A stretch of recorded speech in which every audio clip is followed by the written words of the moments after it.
Is hacking the UK's Ministry of Defence just the start? Industrial espionage, new allies and a powerful relationship in decline. Here's how China has become a global security problem for the West. The UK Ministry of Defence hacked by China. It's the latest in a string of cyberattacks where the finger has been pointed at Beijing. China has firmly denied the allegations. Remarks from UK politicians are absurd. China firmly opposes and fights all forms of cyberattacks. It's all part of a global picture, and Europe's catching on.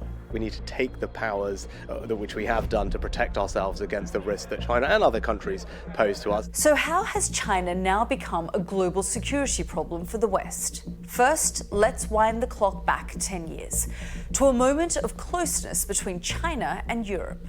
So this visit marks the start of a new era. Some have called it a golden era.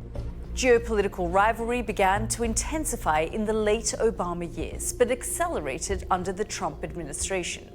Trade wars, cyber and military buildup, standoffs in the South China Sea, and worsening rhetoric. China! They're draining us, they're taking our money, they're rebuilding themselves. This hostility has continued under the Biden administration. Chinese espionage has also stepped up. Last year, it reached an apex when a Chinese spy balloon was shot down in US airspace.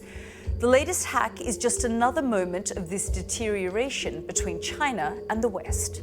So who have China got their sights on now in Europe? President Xi's visit to Serbia and Hungary is part of Beijing's move toward a different kind of foreign policy, aligning with two countries that remain suspicious of the West and the West suspicious of them. And the timing, symbolic. Russia's Vladimir Putin sworn in for a historic fifth term, his relationship with China continuing to strengthen.